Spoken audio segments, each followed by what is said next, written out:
Bonjour tout le monde. Nous sommes ensemble donc pour notre troisième atelier du cycle L'alchimie du couple. Et à partir de maintenant, nous passons à l'étude de la dimension psychologique et relationnelle, puisque nous avions traité préalablement tout ce qui concernait la dimension biologique. Certains parmi vous étaient déjà là, d'autres pas. Mais bon, disons, on va récapituler un ou deux petits points. En réalité, le thème qu'on va aborder aujourd'hui est un thème qui me plaît particulièrement, puisqu'il s'agit de l'idée que la création, en quelque sorte, l'animation, le développement du couple, dépend un petit peu des intervenants. C'est quelque chose qui peut se construire et s'améliorer. C'est pour ça que j'ai appelé le sujet d'aujourd'hui « Construire un couple durable ». Donc ça veut dire qu'il y a une part, disons, de notre propre responsabilité, évidemment des deux partenaires, pour que tout cela puisse, disons, aboutir à quelque chose de réussi et de durable. Comme on est dans le développement durable, je pense que si on apprend à faire des couples durables, ça serait aussi un bon acquis. Donc, je dirais que les préalables passent par le fait de pouvoir construire notre propre identité avec des objectifs de vie clairs. Donc, ça nous amène un petit peu au thème qu'on a abordé la dernière fois. On avait parlé sur les besoins. Rappelez qu'on a parlé un petit peu sur des besoins affectifs spécifiques des hommes et des femmes, disons avec une sorte de polarité d'attente différentes et complémentaires entre les deux. Et en même temps, on a vu qu'il y avait des besoins communs qui sont propres à l'être humain et que nous avions définis à partir de ce qu'on appelle habituellement la pyramide de Maslow.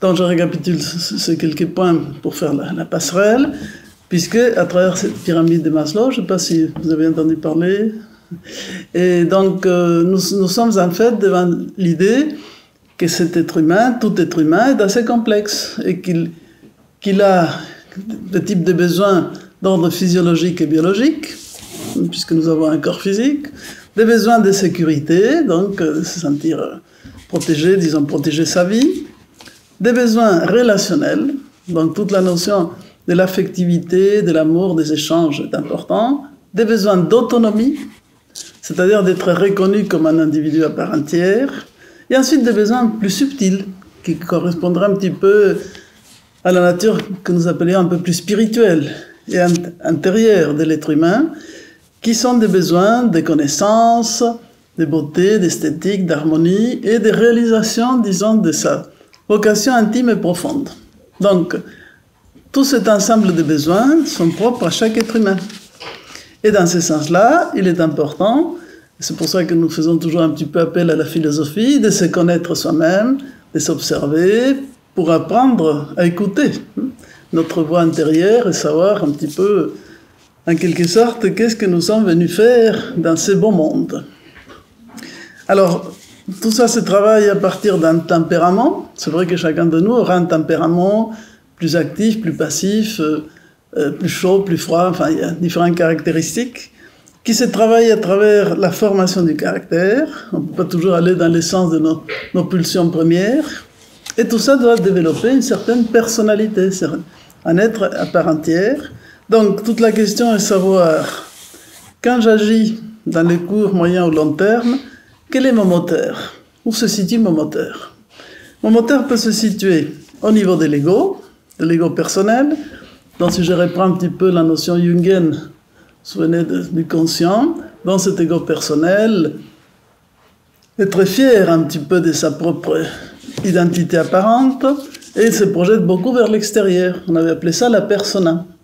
Donc, cet aspect persona, relation au regard de l'autre, est très importante. On va être en train de se construire, entre guillemets, une identité de façade qui sera très dépendante de ce retour d'image. On m'aime pas, comment dois-je me comporter pour faire plaisir aux autres, etc., etc. Bon, bref, ça dépendra un petit peu des caractères, comment agir, mais c'est un tout petit peu les besoins de reconnaissance essentiellement qui va dominer, et ça va engendrer beaucoup de conflits, et surtout une insatisfaction profonde, parce qu'il y a une partie de nous-mêmes qui est la plus intime, la plus subtile, disons la plus mystérieuse, qui est en fait notre être intérieur, qui est négligé. Et ça, c'est ce que Jung va expliquer au niveau de l'inconscient, que quand il n'arrive pas à s'exprimer, développer correctement, pour nous amener par les chemins qui nous permettent d'atteindre le soi, le soi-même, notre être intérieur, eh bien, va provoquer un certain nombre de névroses et de problématiques. Donc, deuxième moteur pourrait être, en apprenant à faire ce voyage vers l'intérieur de soi, de s'exprimer par rapport à cette nature profonde. Donc, à ce moment-là, oui, assumer cette réalité de notre être à travers ce que j'ai expliqué plusieurs fois, Jung appelle le processus d'individuation. Dans ce sens-là, chaque être est un individu à part entière qui va effectivement réaliser son propre travail individuel et en même temps apprendre à s'ouvrir à la relation à l'autre. Et ça permettra de pouvoir justement créer quelque chose de significatif et d'épanouissant. Donc effectivement, on avait également vu que chacun porte en soi cette complémentarité masculin-féminin, bien que ça va être les sujets d'un des prochains exposés.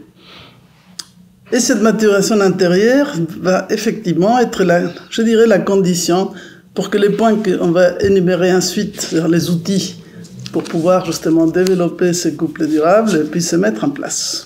Mais disons, c'est un petit peu la notion d'un besoin d'affirmation de soi, s'appuyer déjà sur soi-même, qui va être la condition pour que cette relation à l'autre ne soit pas une relation de dépendance ou de domination-soumission, mais plutôt de partage et de marcher ensemble pour construire quelque chose de beau, d'harmonieux et de durable. Et effectivement, créer une relation qui enrichisse l'un et l'autre, puisque c'est ça un petit peu l'objectif de cette notion de couple. Donc, nous sommes en fait, pour clôturer cette notion de construire et identifier notre propre identité pour que nos objectifs de vie soient clairs, ça va demander apprendre à se connaître soi-même. Nous revenons à notre cher Socrate et la phrase qui est écrite dans les temples de Delphes. S'accepter, ça c'est pas toujours facile, puisqu'il faut nous accepter tels que nous sommes, pour à partir de là, s'il y a des choses à changer, accepter de les faire et se transformer. Et dans ce sens, si le couple est bien construit, une des caractéristiques qui va apparaître dans un couple solide, c'est que l'autre va aider à ce travail de transformation et amélioration réciproque.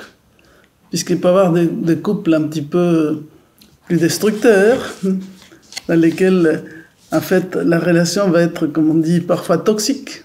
Donc, au lieu d'aider l'autre personne à croître, se développer et donner le meilleur d'elle-même, elle sera assujettie à une soumission, une négation de sa nature qui sera très destructrice. Donc voilà. Alors, pour transformer la relation, je vous propose un certain nombre de pistes. Évidemment, il y a beaucoup de manières de développer ce sujet, mais nous allons vous proposer quelques éléments. Enfin, on va partir de quatre outils qui vont nous permettre de mener à bien cette réflexion. D'une part, nous allons parler sur la voie du dialogue. Alors, je dirais, dialogue, tout le monde sait ce qu'est un dialogue, mais je ne suis pas sûr. Donc, on va aller un petit peu plus loin pour vraiment arriver à cette compréhension plus profonde de ce qu'est le dialogue et les conditions pour qu'il soit réussi. Nous parlerons sur l'art de la diplomatie. Ça aussi, c'est un point important qui permet d'avoir ce qu'on appelle du tact. Et troisième point, c'est la générosité, qui va être pas seulement le fait de donner, mais nous dirons un petit mot sur le fait qu'il y a un double jeu de donner et recevoir, comme caractéristique de cette générosité. Et dernier point de ces outils, l'amour courtois, qui est un sujet que j'ai redécouvert chez un auteur et qui faisait partie des concepts qui m'intéressent un petit peu de réhabiliter, pour voir qu'est-ce qu'on entend par ça dans notre cher XXIe siècle. Bien, donc commençons par la notion de la voie du dialogue.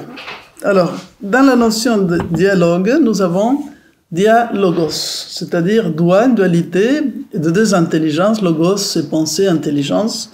Donc il y a des idées ou des pensées qui vont, en quelque sorte, se confronter pour essayer d'arriver à une solution ou une idée commune qui puisse les épouser.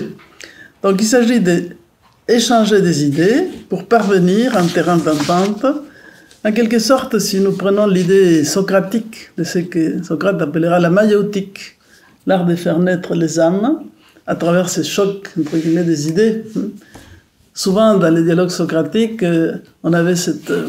si vous lisez un petit peu l'œuvre de Platon, où c'est Socrate qui parle en tant que maître avec des gens qui ont l'apparence du savoir, il va toujours, à travers des questions, des interrogations, amener la personne, son interlocuteur, qui d'abord est imbu de son savoir, puisque Socrate commence par poser une question, et la personne en face donne des réponses très rapidement, en pensant que forcément c'est ça, facile, voyez, voilà. En 2 secondes, il donne sa réponse, et il est sûr de lui.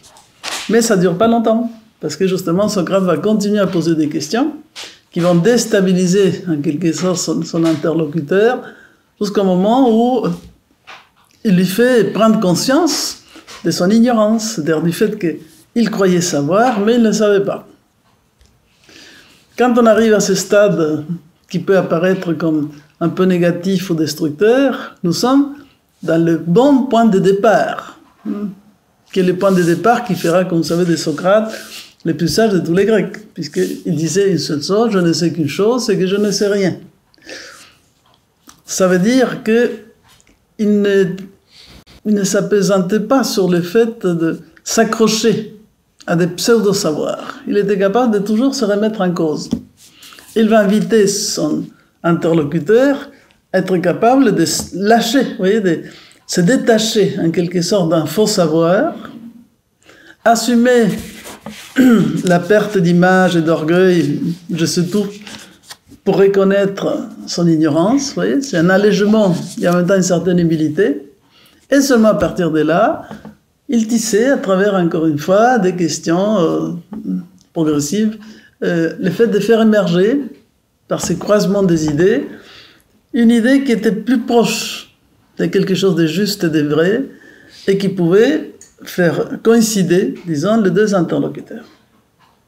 C'est beau comme idée, n'est-ce pas? Donc en fait, c'est ça le vrai dialogue. Il faut que du dialogue en sorte enrichi de quelque chose de plus complet et capable d'amener une certaine unification de la pensée.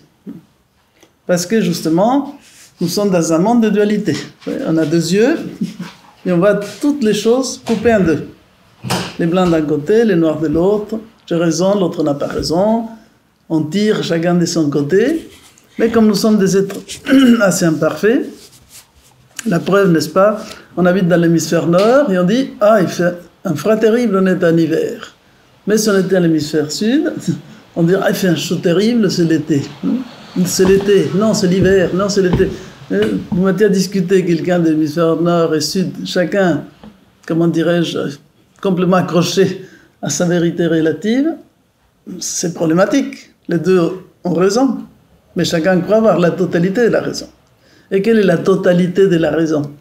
C'est que notre planète est sphérique, vous voyez, et que là, un hémisphère nord qui, à une certaine saison, reçoit plus de chaleur solaire, donc il est en été, pendant que l'hémisphère d'en face a moins de chaleur, donc il est dans l'hiver, en fait, etc. Voilà. Alors, ce petit exemple du jour et de la nuit, de l'été et de l'hiver, de cette dualité de toutes choses, nous arrive beaucoup plus que ce qu'on croit. Et ça nous fait, chacun, nous mettre à notre point de vue.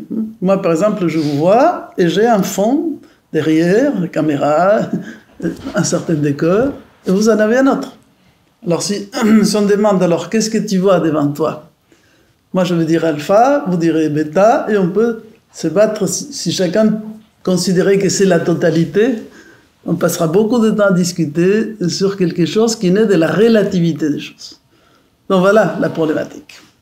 Donc si on ne comprend pas ce qui veut dire la naturelle limitation, ignorance et faiblesse de nos savoirs, il n'y a pas de dialogue possible. Donc en fait, les conditions pour dialoguer c'est de partir d'une perception la plus juste possible de nous et de l'autre. Donc, tout nous ramène toujours, mais qui suis-je? D'où je pars dans mon observation?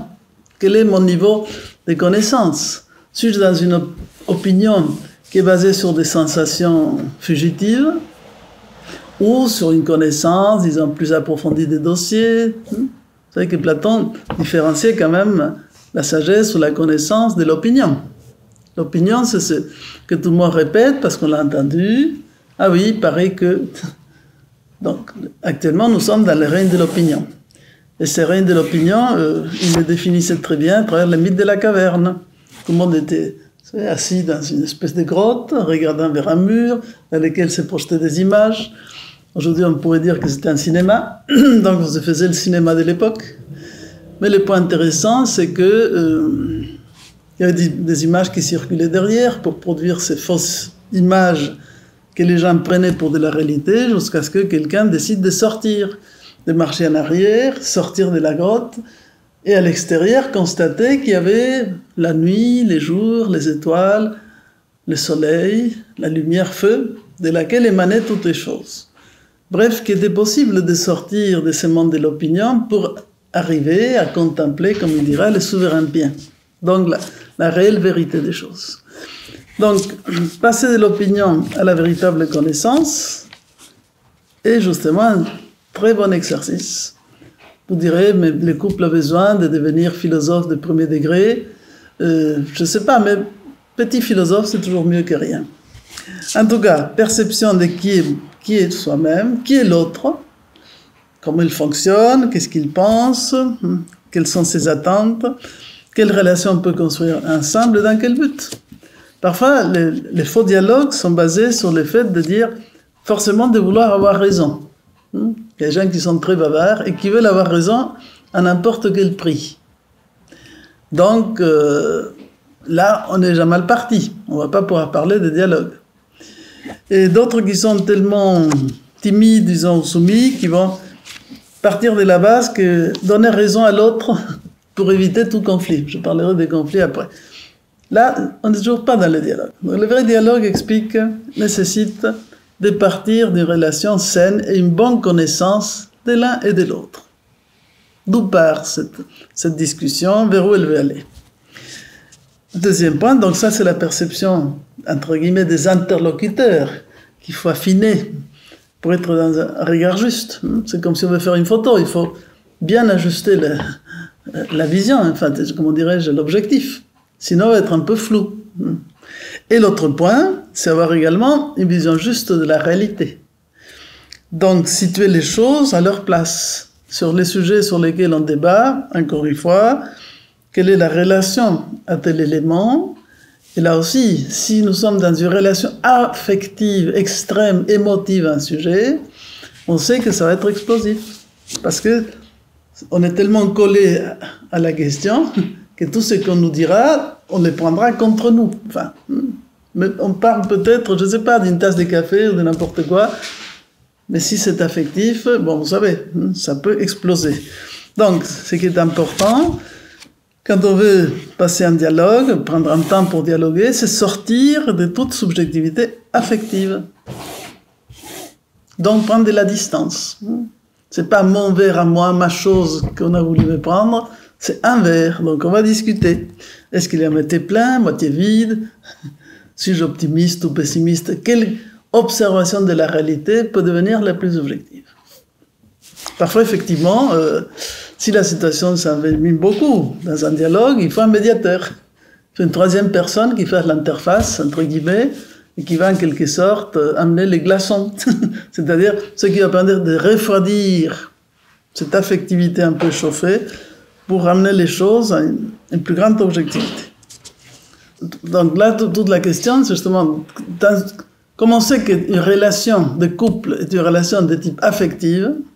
La première chose à faire, c'est de baisser cette affectivité. C'est-à-dire, disons, il faut pouvoir établir les conditions du dialogue. À la limite, pas discuter à chaud. Quand une situation, un petit conflit, enfin, s'il y a un gros conflit, et on sort les armes pour se tuer, là c'est grave, ça peut devenir grave. Mais si ce sont des choses en fait plutôt quotidiennes, ça c'est un sujet que je vais traiter plus dans un autre exposé. Là j'explique les règles du dialogue. Pour ces conditions de dialogue, bon, si on sent que les conditions ne sont pas réunies, on attend. Comme on dit, on laisse passer une nuit dessus et on l'aborde à un autre moment. Pour que ces faits de calmer, entre guillemets, l'irritation affective permettent après de venir à de meilleures considérations, dans un meilleur état pour pouvoir reprendre les choses avec une description objective des situations et après étudier les pour, les contre, enfin. Il y a un certain nombre de règles pour que les dialogues soient établis. Donc, il faut les respecter. En tout cas, une chose qui est conseillée au niveau du couple, c'est que régulièrement, disons, on fasse des mises au point. D'accord? Pas par semaine, c'est fait le checking. Quelles sont les petites, entre guillemets, contrariétés ou choses qui ont des malentendus, qui vont parfois provoquer des problèmes. Ça va être en fait un de mes prochains exposés. On va traiter ce thème de la communication, qui est par excellence la clé de pires ou de meilleures relations. En tout cas, la bonne posture pour réussir un dialogue. Générosité, donc ouverture à l'autre, concentration, c'est je ne pars pas de la base que l'autre va me vouloir ou a de la mauvaise foi. Si je pars de cette base, c'est même pas la peine. Donc, ouverture à l'autre. Concentration parce qu'il faut garder les fils des idées et du dialogue. Parfois, dans notre tête, nous sommes en train de nous passer plusieurs histoires. Ça, on peut passer, là je suis en train de vous parler, mais je ne sais pas si vous suivez ce que je dis, ou si vous êtes en train de vous rappeler ce que vous devez faire demain, les problèmes de marcher une heure pour arriver, enfin, vous voyez, notre mental est occupé par plein de lignes, vous voyez, c'est comme, on a plein de fils comme dans les smartphones. Donc, est-ce que j'ai reçu un autre message entre-temps? Donc alors non, on est en train de faire ce travail de dialogue sérieux, on se concentre. C'est ce sujet qui est important. Et à ce moment-là, on ferme tous les autres appareils. Concentration. Ça a l'air simple, mais aujourd'hui, c'est une des choses qui nous manque le plus. Concentration, attention, on est un sous-effectif, un défaut considérable. Accepter les règles de l'échange, donc on les fixe à l'avance, donc par exemple, pas s'interrompre, enfin bref, il y a plein de petits éléments. Dans notre association, nous faisons des cafés philo fort intéressants, si vous voulez venir vous entraîner, c'est important pour nous en tant qu'école de philosophie, c'est normal qu'un de nos premiers exercices, c'est apprendre à dialoguer. Et à dialoguer, ce qui n'est pas aussi spontané qu'on le croit, parce que nous, on tchatche, vous voyez, on parle, on crache des mots. Excusez-moi, il y a une différence entre dialoguer et communiquer. Et la communication est plus large. Bonjour, comment ça va? Je communique. Mais pour dialoguer, est-ce que vous pensez qu'il faut se dire bonjour? Il y a un échange. Voilà, donc il y a un échange à double sens. Pour ça, dia, duo. Deux pensées ou deux personnes qui échangent. D'accord? Donc disons, le dialogue est une forme spécifique de communication. La communication est un art très très complexe et vaste. En tout cas, accepter les règles, être à l'écoute, savoir recevoir et donner, donc c'est pour ça, voilà, une personne parle, on l'écoute, l'autre parle, on l'écoute, vous voyez, ce sont des règles de base, hein, on ne devrait même pas les énoncer, mais c'est mieux, n'est-ce pas, de les préciser. Acceptation du discours de l'autre, alors ça c'est un exercice qui nous coûte souvent, enfin, qui peut nous coûter, si nous sommes trop accrochés à notre argumentaire, et on pense qu'on a tout à fait raison. Non, alors, qu'est-ce que l'autre a à dire? Donc, il me dit, je l'accepte. Donc, ça développe l'écoute active. L'authenticité, ça aussi c'est un bon exercice, savoir dire ce que l'on pense.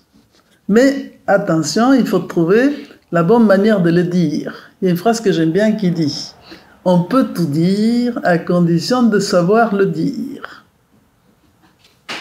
Parce que parfois, on peut aussi avoir peur de blesser, vous voyez, d'être mal compris. Donc, beaucoup de fois, les relations peuvent...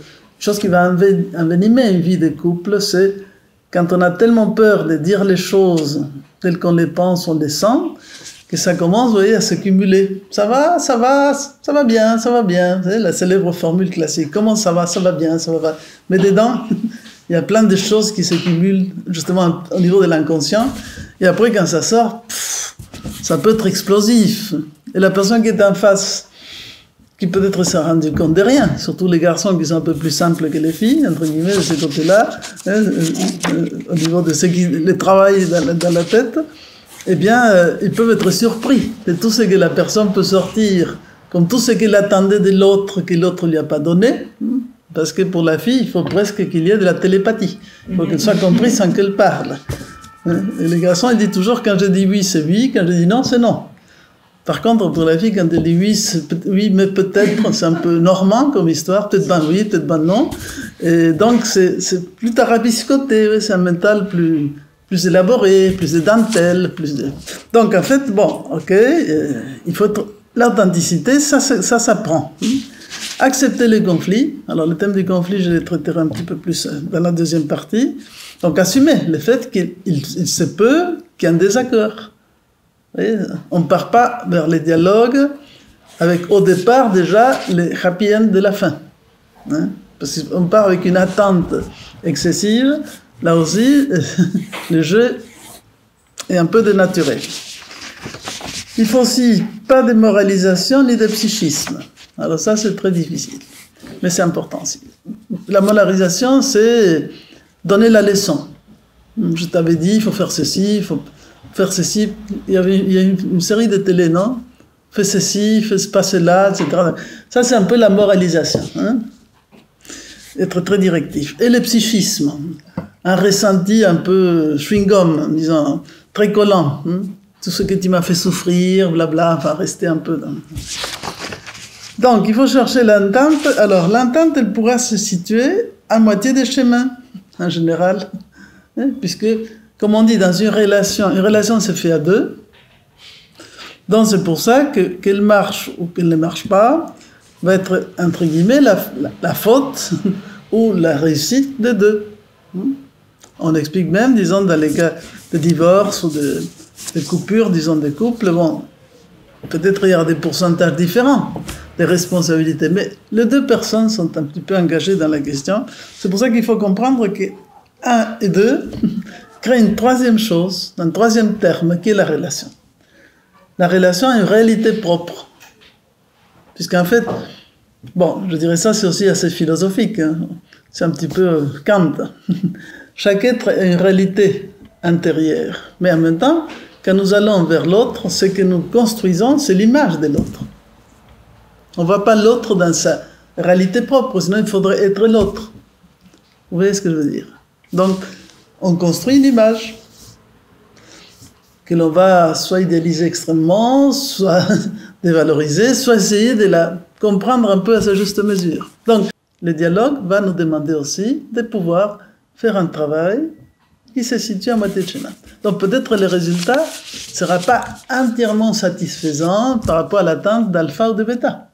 Mais, ok, si on arrive ensemble à une synthèse, vous voyez, assez satisfaisante, c'est déjà un point pour faire avancer la communication.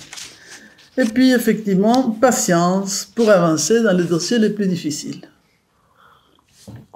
Il y a des choses qui nécessiteront plusieurs rounds, revenir plusieurs fois. Bon, déjà, ouvrir la porte du dialogue, ça c'est important. Tout ne doit pas être perdu d'avance. Ensuite, on va parler de la voie de la diplomatie et de la transparence. La diplomatie. Quand on parle de diplomatie, nous pensons, n'est-ce pas, au Quai d'Orsay, et aux grands personnages qui règlent les affaires d'État. Mais à notre petite échelle, une part de diplomatie peut être intéressante, puisque c'est l'art de se rapprocher de l'autre sans se perdre, sans perdre sa propre réalité ou identité. Donc, en fait, ça serait l'idée de créer des conditions pour qu'il y ait deux gagnants. Je ne sais pas si vous avez entendu parler, une époque, dans les ouvrages de management, il y avait un ouvrage qui s'appelait « La stratégie du dauphin ». Les dauphins. Parce qu'on racontait que Il peut y avoir différents types de comportements, mais disons, dans les associations, dans le travail ou autres, on pouvait trouver la relation entre la carpe et le requin. Alors évidemment, le requin mange la carpe fuit, parce qu'il a peur du requin. Donc il peut y avoir des comportements de fuite ou d'attaque. C'est qu'en fait, par rapport à la dimension émotionnelle de notre cerveau, vous voyez, un peu le cerveau limbique, même reptilien, on est en fait dans ces relations très archaïques. La partie animale de nous-mêmes se situe dans une logique attaque-défense. Je suis plus fort, je mange l'autre. Je suis plus petit, il me mange. Il y a un proverbe qui disait quelque chose comme ça. Si tu te fais grand, je me fais petit. Si tu te fais petit, je me fais grand. Ça fait partie de ce jeu naturel des forces de la vie. Un poisson grand mange les plus petits, et ainsi de suite. Donc ça, c'est le jeu, entre guillemets, du requin et de la carpe. Donc on peut avoir des relations entre les gens qui sont comme ça, des dominations dominées. Les plus forts mangent les plus petits, etc. Bon. Dans un état philosophique, on va essayer, comme dirait Platon, de ne pas fonctionner sur ce système qui est un peu instinctif et d'instaurer des règles plus humaines. Et symboliquement, ça va revenir dans cette histoire du management par cette image du dauphin, puisque les dauphins apparaissent comme des animaux qui sont capables, ils ont une belle sociabilité, même avec l'homme, ils ont des très bonnes relations. Bon, c'est extraordinaire l'intelligence des dauphins, ils ont même une figure avenante, on aurait même l'impression qu'ils sourient un peu, vous savez, ils sautillent dans l'eau, dans toutes les vases grecs, on le voit portant des figures humaines, il était en rapport avec, soit avec Apollon, soit avec Vénus. En fait, il y a un côté cordial, vous voyez, amical. Donc, il évoquait un peu l'idée que dans cette relation, qu'elle soit professionnelle ou amicale, humaine, c'est intéressant une relation où les deux partenaires cherchent ce qu'il y a de meilleur pour l'un et pour l'autre. C'est ça qu'on appelle gagnant-gagnant.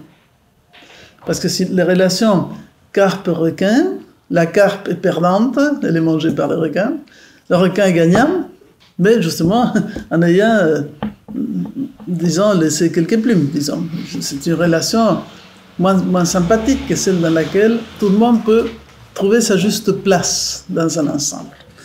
Ce qui ne veut pas dire une égalité, mais ça veut dire, disons, une équivalence, disons, que tout le monde soit satisfait de cette relation. Donc, la diplomatie, c'est l'art du tact, d'avoir du tact dans la relation avec les autres. Le tact, c'est intéressant puisque ça nous rappelle un sens qui est le sens du toucher. Toucher. Alors, quand on touche, toutes les surfaces, toutes les matières n'ont pas la même texture. Il y a des choses rugueuses, des choses douces. Donc, avoir le sens du toucher doit nous permettre de savoir face à quoi je suis. Est-ce que c'est du velours? Est-ce que ce sont c'est un porc-épi, vous comprenez? Est-ce que c'est lisse? Est-ce que c'est rugueux? Est-ce que c'est chaud? C'est froid? Enfin, donc, ce sens du tact, c'est savoir vraiment développer une certaine empathie et la capacité de se situer par rapport à un contexte donné. Ça, c'est quelque chose qu'à mon avis, on a perdu pas mal. Et quand on voit les échanges actuels, disons, par rapport aux médias ou ce qu'on voit, c'est-à-dire, on ne cherche pas à valoriser l'autre pour que justement cette diplomatie nous amène à un résultat constructif pour les deux. Bref, nous revenons à cette notion de l'empathie et se mettre à la place de l'autre. On ne peut pas pratiquer une bonne diplomatie sans cela. Dans les couples, s'il y a usure à cause de beaucoup de frictions, c'est important de briser ce cercle vicieux de la dégradation de la relation pour rétablir un cercle vertueux de relations positives et constructives. Donc la diplomatie va être un petit peu, cet art un petit peu de s'asseoir, disons, à table et discuter, faire le point. Donc c'est très proche du dialogue, mais avec une intention de pouvoir rétablir un bon jeu de terrain et d'entente, répondant aux besoins des uns et des autres, mais pour construire une relation positive et constructive. Donc, qu'il y ait de l'usure, ça aussi je les reprendrai plus dans les prochains exposés, c'est naturel. C'est le propre des cycles naturels de la vie. On se lève le matin, bon, si la journée est belle, quand le soleil se lève, il provoque une force magnétique incroyable qui fait nous lever. Nous nous levons grâce au soleil. D'où tous les cultes que les anciens faisaient, n'est-ce pas, les cultes du soleil dans certaines religions comme l'Égypte et autres. Pas parce qu'il y avait une adoration du soleil, mais parce qu'il y avait une compréhension à tous les niveaux de cette magie, de cette force vitale, extraordinaire et lumineuse qui donne le sens à toute la marche de la vie, disons, sur Terre. Donc on se lève, voilà. Pour les Égyptiens, c'était Képri, c'était les petits scarabées du matin, pleins de vitalité, vous voyez, de venir, des transformations. Voilà. Donc on est, entre guillemets, avec une énergie renouvelée. On travaille, on fait plein de choses, plus ou moins agréables, plus ou moins difficiles, plus ou moins satisfaisantes. Et bon, on avance tout au long de la journée. Une journée, c'est comme une vie. Et à la fin de la journée, il est vrai, comme ça les représentaient les Égyptiens, qu'on avait la représentation du vieux soleil épuisé. Vous voyez, les rayons ne sont plus aussi forts, et il décide qu'il est bon d'aller se coucher. Et il était un vieux monsieur, un vieux personnage avec le dos courbé, une canne, et voilà. Les petits enfants de l'aube étaient devenus les vieillards épuisés de la fin de la journée. Dans la vie, c'est un petit peu ce qui va nous arriver. À la fin de l'âge, on n'a pas la même vitalité, la même force. Donc, il est normal, dans les cycles de la vie, qu'il soit journalier, mensuel, annuel, ou la totalité de la vie, de connaître ces phases de cycle. Des moments de vitalité, d'enthousiasme, de joie, d'énergie à partager, et puis d'autres moments d'épuisement. Dans les choses arrivent un certain épuisement, une certaine usure. Ceci est naturel. Alors, on va se coucher, si on dort bien, on se régénère et on récupère la force pour un nouveau cycle. Donc c'est pareil, disons, pour les couples aussi. Et les partages et tout ça va, à un moment donné, connaître une phase d'usure où il va falloir tout remettre en plat et régénérer les énergies. La diplomatie peut être une des voies pour aider là-dessus. C'est aussi, on associe diplomatie et transparence par rapport à nous-mêmes, à nos préoccupations et celles des autres, par rapport à l'autre, par rapport à ses perceptions et ses attentes. Bref, un couple est une relation à deux, dont j'ai mes besoins, entre guillemets, je dirais un truc bête, de garde-robe. Traditionnellement, la fille a beaucoup plus de vêtements. Une des blagues qu'il y avait dans les manifestes masculins, c'est les garçons qui disaient « Je ne comprends pas comment tu peux avoir 30 paires de chaussures ou 30 sacs à main. Moi, avec 2, ça va bien. » Donc, alors évidemment, parfois, il peut y avoir des questions d'espace, vous voyez, des questions de rangement des choses. Donc, alors, il y a les besoins de l'un et ceux de l'autre. Donc, il faut comprendre qu'on est deux. Alors, les conditions pour que la diplomatie puisse fonctionner sont humilité et responsabilité.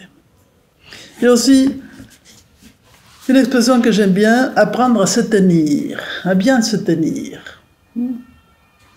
C'est-à-dire se contenir au lieu de se déverser d'une manière excessive. Bien sûr, il y a des gens plus bavards et d'autres plus silencieux, mais d'une manière générale, la tradition veut que la femme soit plus bavarde que l'homme. Donc c'est là aussi qu'il faut prendre les vieils enseignements de Pythagore qui disaient qu'il faut tourner sa langue 7 fois dans la bouche avant de parler. Donc, si l'impulsion va nous faire dire des choses qu'après on peut regretter, mais vaut la réfléchir, les pondérer. Et aussi puiser dans les forces de réconciliation, ce qui implique sortir de l'orgueil ou des jeux des apparences. Bon, bref, on est toujours dans les besoins d'authenticité, d'humilité.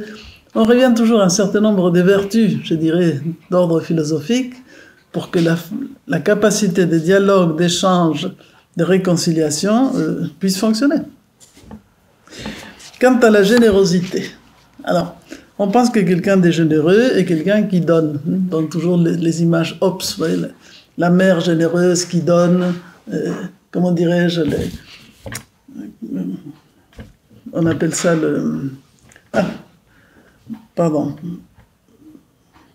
Et par rapport à la fortune, n'est-ce pas, on a toujours une sorte de corne, voilà, la corne de l'abondance, voilà. Ops, c'est comme ça qu'on appelait dans le monde romain, cette déesse qui symbolisait la vie généreuse, n'est-ce pas, la Dea Mater, donnante sans cesse. Et dans la mythologie celtique, il y a une tradition. C'est pour ça que les Gaulois sont tellement... Enfin, les fonds gaulois de la France est toujours là, parce que je vais vous raconter une histoire. Il y avait l'histoire d'un immense chaudron dans lequel on versait, enfin, les âmes mouraient et ressurgeaient renaissantes, vivantes, etc. Les célèbres chaudrons qu'on va retrouver avec Astérix Panoramix, vous souvenez, il fallait prendre des forces, la potion magique. Donc, il y a quelque chose dans l'inconscient de la France, que même quand on est dans les pires des problèmes, on est incapable, on a l'impression de tout détruire par la bêtise, on a une espèce de confiance inconsciente que les choses vont se régler. Parce que quand même la vie est trop bonne, elle va nous redonner. C'est quoi qu'il en coûte, donc il n'y a pas de problème. On va puiser dans une sorte de chaudron inépuisable, incroyable, cette espèce de confiance dans une sorte de générosité limitée de la vie. Bon, bien, c'est positif, mais il faut quand même être un peu plus réaliste. Alors en tout cas, la générosité, ce qui est intéressant à savoir, c'est qu'elle ne se limite pas à donner, ce qui peut mettre la personne qui donne en situation de supériorité. Alexandre donne une monnaie à un mendiant, le mendiant le remercie et lui ne me remercie pas, c'est pas les mendiants qui reçoivent, c'est Alexandre qui donne. C'est Alexandre qui donne. Donc, il y a un côté un peu royal, voilà. La royale volonté vous donne une pièce. Bon, évidemment, les pièces de la volonté royale pouvaient être en or, donc c'était un avantage particulier, bon, au moins temporaire. Mais il y a une espèce d'idée de ce fait de donner pourrait amener au fait de se sentir un peu supérieur. Alors, il faut compléter dans la générosité la capacité de donner avec la capacité de recevoir. Et c'est pas si évident. Il y a parfois des gens qui savent pas recevoir. Ils n'acceptent pas qu'on leur donne parce que ils se sentent atteints, disons, dans leur fierté, dans leur force. Enfin, c'est moi qui suis costaud. J'ai besoin de rien. Donc je donne et voilà, c'est tout. Parce que cette capacité de recevoir mettrait dans une attitude plus yin, plus de vulnérabilité, de réceptivité. Mais en réalité, il faut les deux.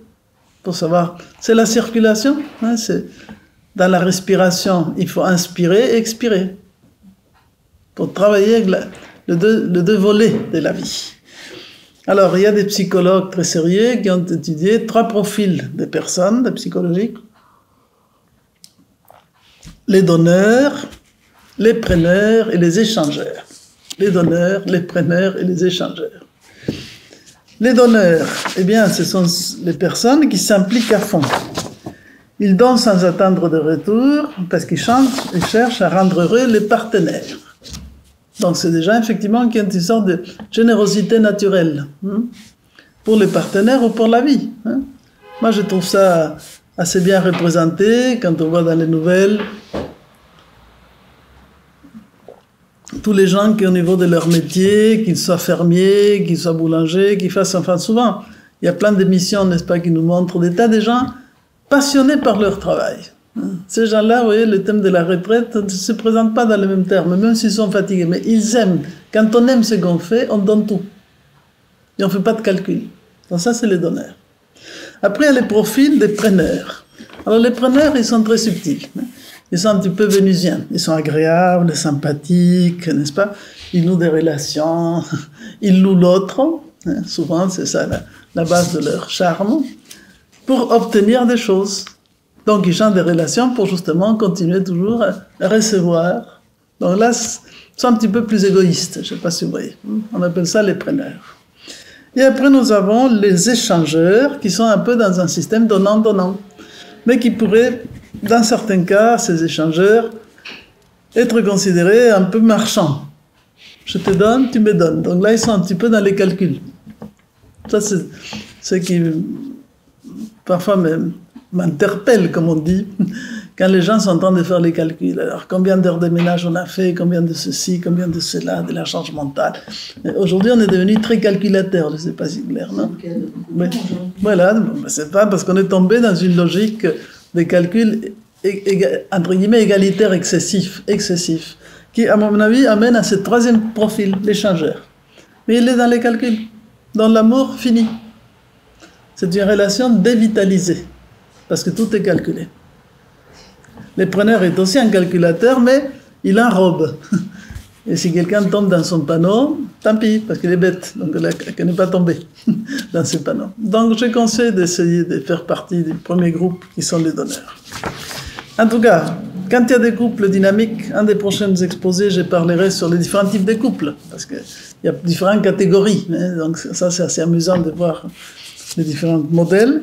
Et des couples dynamiques qui se construisent en agissant ensemble pour un but collectif vont un petit peu évoquer cette capacité d'une générosité naturelle. Et dans mon petit livre sur la chimie du couple, je me suis amusé à chercher quelques exemples. Je me dis comment je peux donner des exemples intéressants des personnages qui illustrent ce que je veux dire. Et j'ai cherché un des films. Et j'ai pensé pour un exemple de générosité naturelle, mais on peut en trouver d'autres. Les films de Forrest Gump. Vous savez, le Forrest Gump? Oui. Qui était capable d'aimer très généreusement, disons l'autre, les humains, sa patrie. En fait, bon, il avait une sorte d'amour sans calcul, dans une sorte de simplicité, mais qui était un bel exemple de générosité. Donc on peut aussi être généreux sans perdre son intelligence, mais disons que c'est important de savoir que cette générosité part du cœur. Et c'est un attribut qu'aujourd'hui on doit, je dirais, réapprendre, activer, puisque le cœur est un tout petit peu rouillé, d'une manière générale. Sachant donc aimer, ça j'aime bien cette phrase de Saint-Exupéry que vous devez connaître, qui dit « Aimer, c'est regarder ensemble dans la même direction ». Donc vivre au plus haut de soi-même et en même temps donner le meilleur de soi. Voilà, ça c'est déjà des bonnes choses qui peuvent permettre, dans cette idée l'alchimie du couple, si on parle d'alchimie, on parle de l'or, donc de nous approcher de cet art de fabriquer de l'or dans la relation. Ça va? Je vais ajouter deux points de plus pour cette première partie, après on va faire une petite pause. Alors je vais parler un peu sur l'amour courtois. À la fin de la pause, on va échanger un peu sur des points. Alors pour l'amour courtois, je reprends quelque chose que j'avais peut-être commenté un tout petit peu dans ma conférence, je pense, sur l'alchimie du couple, dans l'introduction.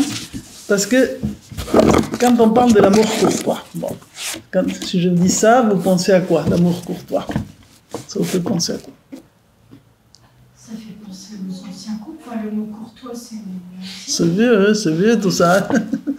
Oui, mais ancien comment? Quelqu'un peut affiner? Pardon? La politesse. Il y avait cette politesse, tout à fait.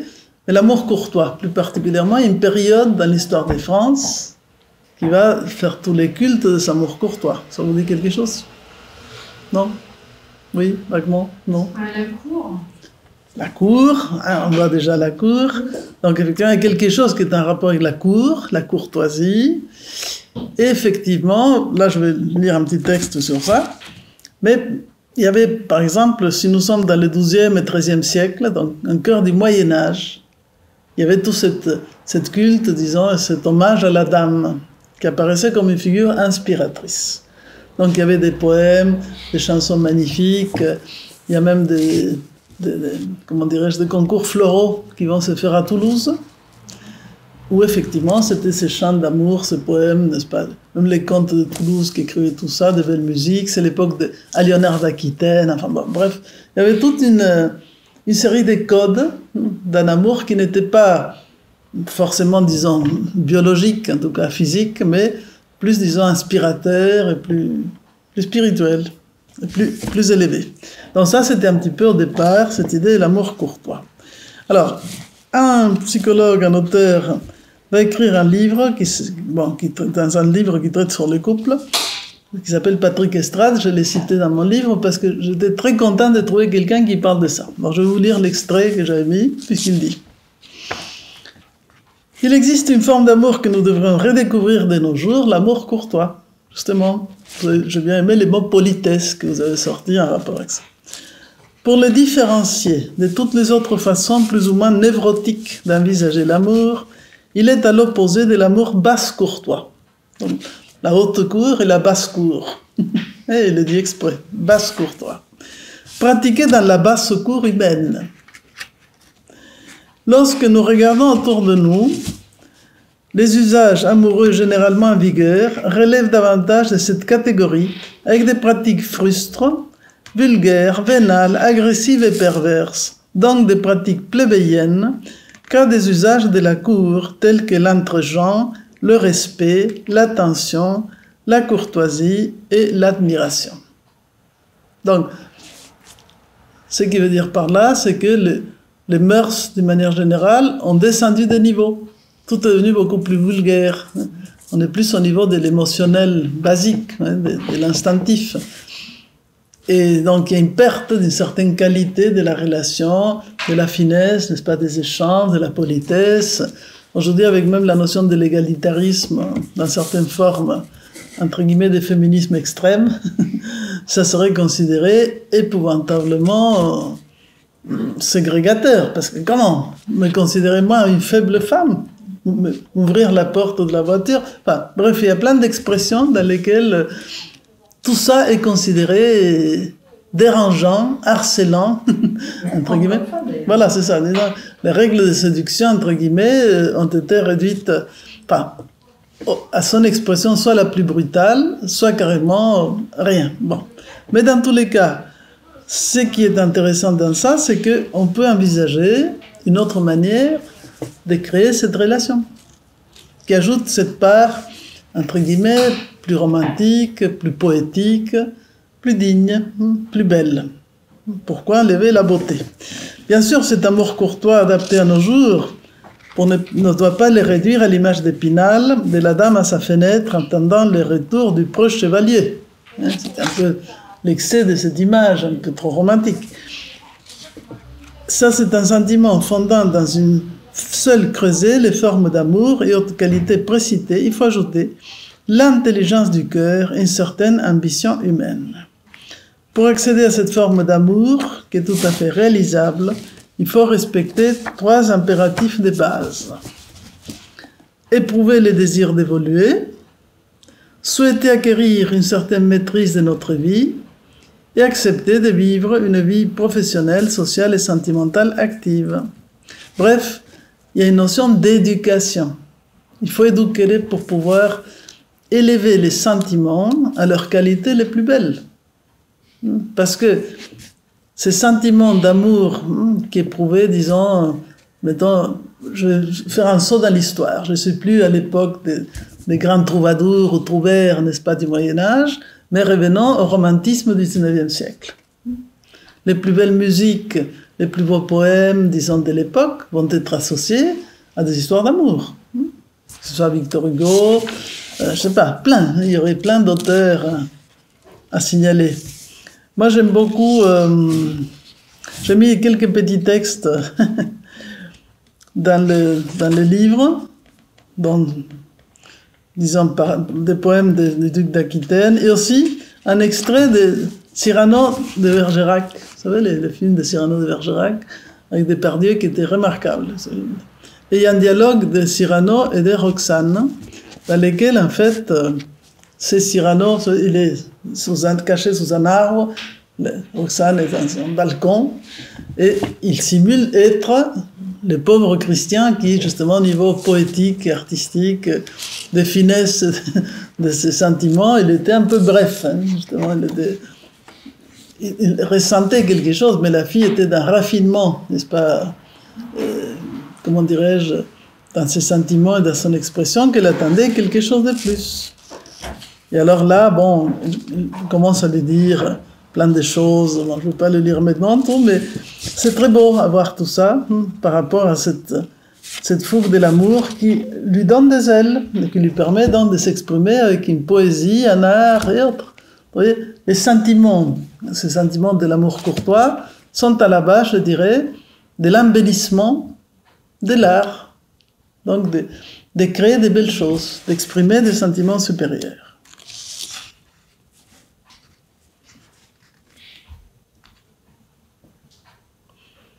Voilà, bon, je vous laisse relire ça si vous voulez.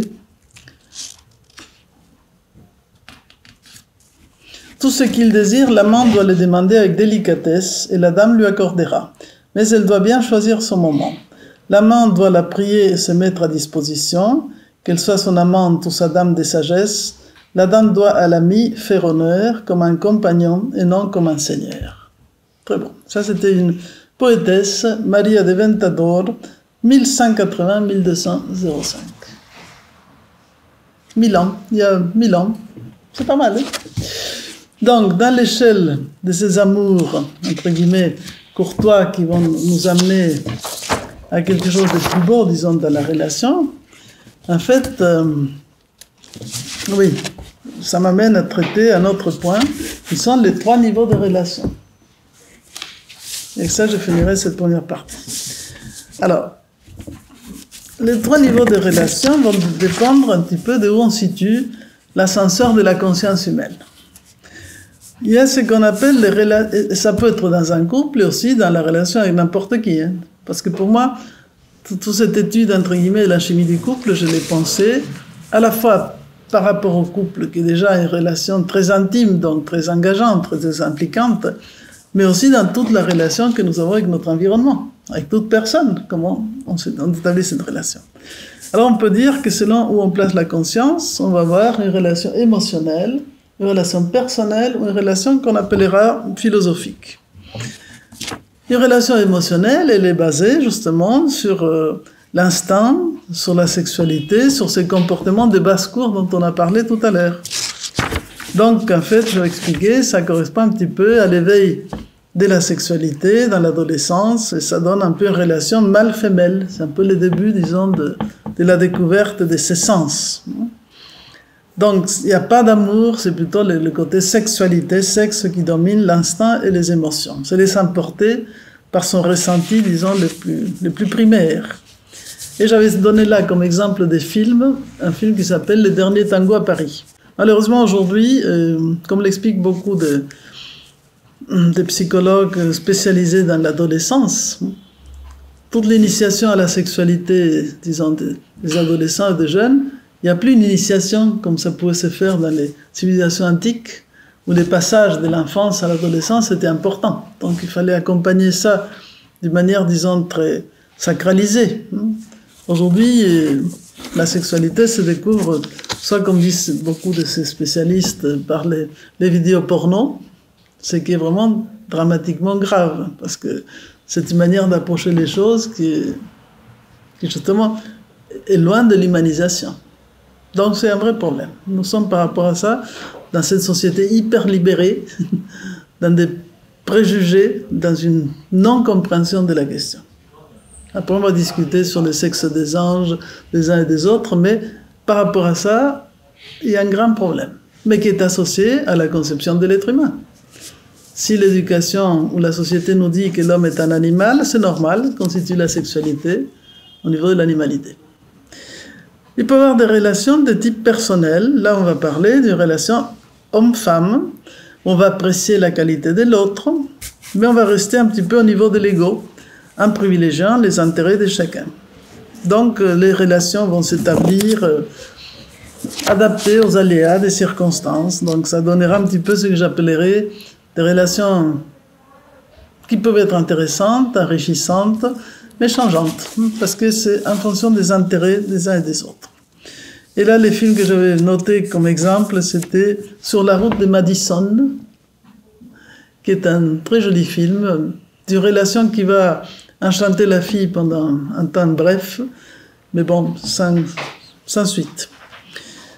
Et par rapport à ce qu'on peut appeler les relations philosophiques, là, il s'agit de s'élever un petit peu plus sur la pointe des pieds, disons aller un petit peu plus haut, chercher au fond de nous-mêmes la part la plus haute de nous-mêmes, pour pouvoir justement regarder dans la même direction, vouloir construire ensemble quelque chose, puisque, si je reviens un peu à la vision jungienne, je reviens un peu au début de l'exposé. On part du fait que chacun construit sa propre identité. Donc on est dans le fait de deux individus qui avancent dans le processus d'individuation, dont chacun se réalise dans sa propre identité, et ensemble, ils collaborent pour créer quelque chose qui les dépasse. Donc une relation enrichissante. Donc voilà. Je pensais justement que si on veut caractériser un peu la notion de dame et chevalier qui nous vient de cette expression des temps de la courtoisie, de l'amour courtois, dans l'image de la dame et du chevalier, on peut dire que la dame, c'est une femme qui intègre la masculinité en elle-même, parce qu'elle intègre sa force intérieure et sa capacité de dépassement et de noblesse, et le chevalier, c'est l'homme qui intègre également sa vulnérabilité, sa féminité en lui, donc qui intègre le langage et l'intelligence du cœur. Donc en fait, pour revenir à ce que Jung appelle avec le travail avec l'anima et l'animus, c'est-à-dire la complémentarité en chacun de nous entre les masculins et les féminins, chacun de ces êtres se complète davantage, donc ils peuvent à ce moment-là dialoguer et s'appuyer dans leur construction commune. C'est bon? Donc, si je parle sur les féminins et les masculins, là, sans parler d'hommes et femmes, mais sur les caractéristiques du masculin et féminin, comme on l'avait expliqué aussi dans les premiers exposés, on peut dire que le féminin dans le couple va apporter stabilité, adaptabilité et intelligence du cœur. C'est ça ce que le pôle féminin apporte. Et le masculin dans les couples va apporter le pôle actif, aventureux, créatif, l'extériorisation de l'énergie.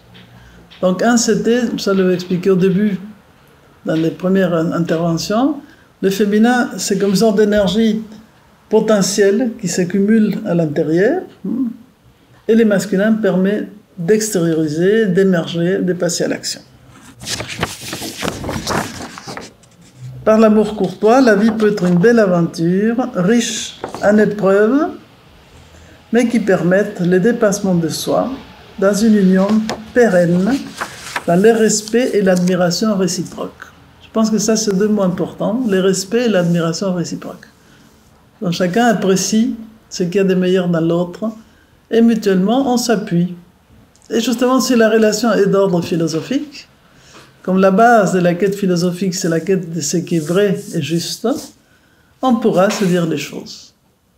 Vous voyez, ça va faciliter la diplomatie, les dialogues, les échanges, parce qu'on a un socle de confiance mutuelle. Donc on sait que c'est pour le bien de l'autre que les remarques sont faites. Et dans l'éducation des enfants, c'est un peu comme ça aussi qu'il faut procéder. Pour les éduquer, à qu'ils acceptent que les conseils, les recommandations sont faites pour les aider à progresser et pas pour les démolir. Donc, comme toujours, tout dépend d'où part l'intention et les gestes.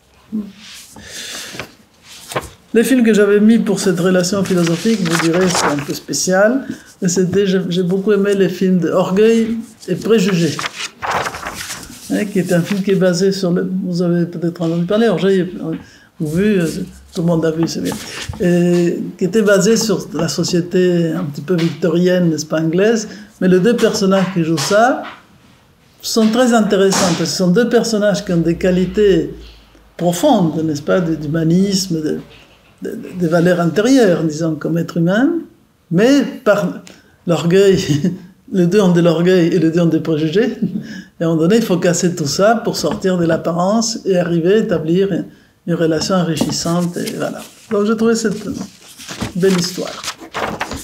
Bien, petite pause, bien méritée, et après on va travailler sur l'intelligence relationnelle, cultiver l'intelligence relationnelle. Avec tout ça, vous aurez tous les armes qu'il faut. Nous allons, dans cette deuxième partie, travailler sur un sujet très intéressant qu'on appelle l'intelligence relationnelle, appelée parfois aussi intelligence émotionnelle. Enfin, c'est toute l'idée de que, en fait, on sait aujourd'hui que nous avons beaucoup de neurones dans le cerveau, beaucoup de neurones dans les intestins et aussi des neurones dans le cœur. Et que justement, ce cœur va, en quelque sorte, c'est lui l'indice. Avant d'agir, les centres de décision passent par le cœur. C'est d'abord les neurones du cœur qui répondent et ensuite ça monte au cerveau. D'où la notion un petit peu des émotions et autres. Et symboliquement, effectivement, c'est cette partie médiane. Pour nous, c'était les ventres, c'est tout ce qui va nous rattacher à la terre et un peu l'avidité, la possessivité. La tête, c'est ce qui nous relie au ciel, mais parfois ça peut nous aussi voler ou nous décrocher, être trop la tête dans les nuages, comme on dit. Et le cœur, c'est un peu l'intermédiaire, puisqu'en même temps, c'est pour l'associer au bras, c'est ce qui ouvre ou ferme et nous permet de comprendre la relation avec les autres. Donc si aujourd'hui, il y a quelque chose que nous devons gagner, c'est de replacer notre conscience dans le cœur. Parce que justement, c'est ça qui manque cette générosité de base, de confiance, de faire confiance. Comme vous disiez tout à l'heure, il y a plein de choses positives, il faut chercher les côtés positifs des choses. Donc je vais commencer par un conte. On est allé voir avec Fernand à la Comédie Française, qu'on adore, la représentation d'un conte qui est la Reine des Neiges. Mais qui n'est pas la Reine des Neiges de Disney, c'est la Reine des Neiges d'Andersen. Je ne sais pas si vous connaissez ces contes. C'est absolument extraordinaire par rapport à ce thème justement de l'intelligence relationnelle. Alors je ne sais pas si tu connais ces contes de la Reine des Neiges d'Andersen. Les films. C'est un peu différent. Donc, en 2 mots par rapport au thème de l'intelligence relationnelle, il y a une sorte de troll ou de génie de la nature, un peu un petit diable, qui à un moment donné, comme il est fâché avec les humains qui ont fait plein de désagréments à la nature, crée une espèce de miroir immense dans lequel les choses se voient à l'envers. Donc ce qui est positif est vu de manière négative. Et à un moment donné, cet énorme miroir tombe, se casse en 1000 morceaux. Et ces morceaux se répandent par le monde. Et un petit enfant qui s'appelle Kai, qui est ami avec une charmante fille qui s'appelle Gerta, eh bien, lui, il va recevoir un morceau dans son cœur et un autre dans l'œil. Son cœur devient froid, glacé. Et son œil commence à voir les choses par ce qu'il y a de négatif. Donc, ces 2 enfants qui s'aimaient beaucoup, qui échangeaient beaucoup et qui avaient toujours le côté un peu positif de la vie, tout d'un coup, lui commence à voir que ce qui ne va pas. Au lieu de voir les belles roses, il voit les épines et les petits animaux qui sont en train de les manger. En fait, tout est négatif. Au lieu de voir la fille agréable, sympathique, bienveillante, ça le dérange. Donc, bon, je fais courte, donc il va être pris par la Reine des Neiges, il sera dans un château, dans un palais où il développe son intelligence, mais il est isolé. Et la fille qu'il aime beaucoup va partir dans sa quête. Elle va traverser plein d'aventures, rencontrer plein de gens, enfin, beaucoup de choses absolument incroyables, et à la fin elle arrive jusqu'au château, et comme elle symbolise en fait le cœur du garçon, elle arrive à le toucher de nouveau, donc il verse des larmes, et tout d'un coup, son cœur se dégèle, il retrouve son identité, ils s'unissent, bon, ils reviennent, et en fait, ils sont devenus adultes, tout en gardant le cœur d'enfant. C'est magnifique, le texte est magnifique, la mise en scène était absolument géniale. En fait, je profite pour faire la pub cet été, dans la cour Pétrale, on va faire un stage sur les contes, et on va travailler sur l'aspect philosophique des contes. Donc. Mais c'est beau, cette histoire. Alors, c'est un peu le problème qu'on a aujourd'hui. Il y a plein de morceaux de verre qui sont tombés dans les yeux de beaucoup de monde et qui voient donc qu'est-ce qu'il y a de mauvais et de négatif. Et ça va inspirer la méfiance, le fait justement de critiquer les autres, d'être toujours dans des rapports finalement épuisants. Parce que cette négativité nous mange toute forme d'énergie. Je ne sais pas si c'est clair. Donc voilà, il faut rectifier tout ça, il faut garder la confiance de cette jeune fille, symboliquement, disons, pour revenir à des relations plus humaines. Donc voilà, je conseille la lecture de ces contes dans vos soirées d'hiver, pour les faire lire aux enfants, aux ados. Bien, alors, quelles sont les 5 qualités d'intelligence relationnelle? Il y a 2 qu'on a déjà un peu vues, mais on reprend. Être généreux, être de bonne humeur, apprendre à jouer, savoir se confronter et pratiquer la courtoisie. Voilà quelques pistes intéressantes. Voir qu'est-ce qu'on peut faire avec. Alors, par rapport à l'idée d'être généreux, nous avons parlé tout à l'heure un peu de la générosité. Ça va consister à savoir donner malgré les risques. Parce que si on donne quand on sait qu'on va recevoir une bonne réponse en échange, c'est trop facile. Mais la question, c'est de savoir être souriant au milieu d'un monde qui fait la gueule. Je ne sais pas si vous comprenez. Il y avait une petite vidéo très amusante qui était parue, je ne sais pas d'où, enfin c'est cette vidéo qu'on vous envoie, on ne sait jamais d'où ça vient, d'un gars qui s'installe dans un métro. Il est assis, tout d'un coup il commence à sourire, il commence à rire, mais bien, un beau rire, vous voyez. Et les gens qui sont autour, bon, commencent à esquisser un petit sourire timide, etc. Et à la fin, tous les wagons sont en train de rire, dans un moment absolument incroyable, disons, comment dirais-je, de libération de quelque chose de positif. Donc, ça, je pense, c'est un exemple amusant. Donc, savoir donner malgré les risques,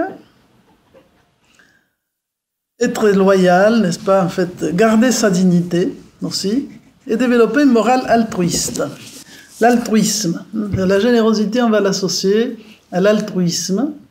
Et peut-être vous avez entendu parler de ce moine qui s'appelle Mathieu Ricard, qui était le traducteur du Dalai Lama, qui a écrit un ouvrage, je ne sais pas si ça s'appelait L'éloge de l'altruisme ou quelque chose dans ce genre. Mais oui, c'est toute la base de la pensée bouddhiste de nous expliquer ça. Et l'altruisme qui est en fait se mettre à la place de l'autre, altruisme, être au service de l'autre, et finalement ce qui nous rend de plus en plus humains. C'est une des bases de la philosophie bouddhiste d'expliquer que c'est la recherche du bonheur d'autrui qui est la source de notre propre bonheur. Et c'est la recherche de notre propre bonheur qui est la source du malheur. Alors si on réfléchissait un tout petit peu plus à cette idée, peut-être ça changerait un peu les relations entre les gens. Et il y aurait un petit peu plus d'intelligence relationnelle. Donc, savoir donner sans attendre, c'est s'aimer à toute volée, puis voilà, on verra ce que ça donne. Donc, comme exemple dans la relation, savoir choisir ce qui peut plaire à l'autre, faire plaisir, savoir justement être attentif. Par exemple, si on fait un cadeau à l'autre, au couple, il faut quand même essayer de penser à quelque chose qui lui fera plaisir, qui lui sera utile, qui lui correspondra. J'aime bien la petite série Scène de ménage, vous savez, qui est assez rigolote. Alors, il y avait une qui était amusante, où il y a un des couples de l'histoire, Fabien et Ève, la fille qui est dans les bricots, qui dirige, et l'autre qui est un site. Alors, je t'amène un cadeau. Alors, les cadeaux qu'amène la fille au garçon, il est tout content parce qu'il lui fait un cadeau, c'est un puzzle. Alors, les gars regardent les cadeaux, et il dit, tu m'as vu une tête de puzzle, non? Ben oui, mais tu n'as pas aimé? Oui, merci, c'était très bien. Bon, ça c'est l'exemple justement de la non-situation. Ne pas savoir se situer. L'intention était bonne, faire un cadeau. Mais s'est-on situé par rapport à ce que l'autre pouvait apprécier vraiment ou lui serait utile? Faire des cadeaux, c'est un art. Il ne faut pas se débarrasser, il ne faut pas donner n'importe quoi à n'importe qui. Éviter les paroles blessantes, évidemment. Là, ça implique justement garder les freins sur nos réponses un peu instinctives. En situation extrême, on va arriver à des actes de générosité, d'altruisme, où les gens vont donner la vie pour l'autre ou les autres. Et en fait aussi, c'est être au service des valeurs transcendantes, donc la véritable générosité. Alors, si je vous demande, est-ce que vous avez un exemple d'un personnage qui pour vous représente la générosité? Une personne généreuse pour vous, c'est qui? Mère Teresa. Mère Teresa, bon là c'est top. Très bien, qui d'autre? Bon, vous allez méditer. Ce qui est intéressant, c'est que nous ayons des modèles, des exemples qui nous inspirent pour savoir un petit peu vers où on peut aller, pour comprendre ce qu'est la générosité, d'accord? C'est sûr que les gens qui sont dans une voie spirituelle ou religieuse sont déjà en train de vivre cette voie de l'altruisme. Mais rien n'est spontané et rien n'est facile. Nous inspirer des modèles humains, c'est toujours nous rappeler que c'est des êtres humains. Et les êtres humains ont des qualités et des défauts. Ça, c'est certain. Mais ce qui est intéressant, c'est la capacité qu'ils ont eue à faire que leur qualité dépasse, disons, leurs défauts, rayonne davantage que leurs défauts. Ils sont humains. Donc, tout le monde aura des imperfections. Mais il y a certains qui se contentent de l'imperfection, donc ils n'apportent pas quelque chose qui va aider eux-mêmes et les autres à progresser. Donc, c'est un gros problème que nous avons aujourd'hui. Comme nous sommes dans les célèbres petits bouts de miroir qui nous fait voir que ce qui ne va pas, hein, nous avons toute une liste, entre guillemets, de gens qui n'ont que des défauts. Moi, j'observais que dans la télévision, ils se sont rendus compte dans les nouvelles qu'à force de raconter des mauvaises choses, ils accentuaient le pessimisme naturel des Français. Donc, au bout de quelques temps, je ne sais pas si vous avez vu, les journaux ont un peu viré, donc depuis quelques années, en nous montrant avec Pernod à l'époque, les beaux villages, les beaux métiers, etc. Et petit à petit, on a commencé à nous montrer des exemples positifs, parce qu'ils se sont rendus compte que pour les mauvais, on était déjà assez bien servis. Mais ça, c'est un problème de regard. Donc nous devons apprendre à apprécier ces petites choses, petites, moyennes ou grandes, qui méritent, vous voyez, être reconnues, appréciées, parce que ça va nourrir notre positivité, notre capacité de suivre des exemples, de reconnaître qu'il y a des gens qui ont fait un pas de plus et qui peuvent nous inspirer dans notre action. Hein? Évidemment, vous direz, les chrétiens avaient toute leur galerie des saints, et les bouddhistes, leur bodhisattva. Qu'est-ce qu'on a aujourd'hui? Les stars des foot, les starlettes, les influenceurs? Est-ce que ça, c'est des modèles? C'est pas des modèles. Sauf peut-être Bampé, qui est quand même un gars qui a des valeurs humaines. Enfin, je dis ça comme ça. Pour dire que ça peut aller, c'est pas restrictif. Mais d'une manière générale, on ne cherchait plus cette idée de ces modèles qui nous inspirent des comportements pour nous dépasser. Et ça, c'est important. Donc la générosité passe aussi par les regards. Voilà, c'était pour profiter de la question. Être de bonne humeur. Ah, ça, faut-il expliquer cette nécessité indispensable, n'est-ce pas, pour avoir une bonne santé? Voilà, c'est très, très joyeux. Enfin, c'est pas forcément rigoler tout le temps. Mais justement, ce qu'on explique, c'est que nous devons au moins... oui, c'était lié avec l'idée d'apprendre à jouer, mais on peut l'associer à ça. Il faut pouvoir au moins rire, dit-on, les médecins vous diront 19 minutes par jour. Est-ce que nous rions 19 minutes par jour? Vous allez faire l'inventaire et on verra que ce n'est pas toujours évident. Mais ce fait d'être de bonne humeur, c'est tout un art. La bonne humeur est une question de volonté, je crois que disait un philosophe, Alain, ou personne. Et la mauvaise humeur est une question un petit peu de caractère, de tempérament. Donc en fait aussi, là intervient... Comment peut-on développer cette bonne humeur? En développant une saine distance par rapport aux situations. Vous savez, parfois on vit des situations difficiles. Hein, une voiture qui s'arrête sur la route, on doit marcher comme des fous dans la neige. Il y a plein d'histoires comme ça. Une fois que la situation dramatique est passée, ça va devenir un souvenir très rigolo. Tu sais ce qui m'est arrivé. D'accord? Donc, pardon? Oui, quand on arrive à les raconter, ça devient amusant. Donc, en fait, mais sur les moments, évidemment, c'était pas toujours très facile. Donc, relativiser, s'ouvrir à nouvelles expériences. On dit que la bonne humeur se traduit dans l'effet d'éviter des discussions inutiles, céder devant les gens entêtés. Quelqu'un qui est vraiment obsédé, c'est pas la peine, il vaut mieux aller dans son sens. Oui, tu as raison, au revoir, à la prochaine. Dédramatiser par l'absurde. Et surtout, on revient toujours à la même idée de relativiser. Les choses passent tellement vite que ce n'est pas la peine d'enflammer une guerre mondiale pour une bêtise. On dirait qu'il y a 4 formes d'humour qui sont liées en fait avec les 4 cadrans selon comment on se positionne par rapport à la relation entre moi et l'autre.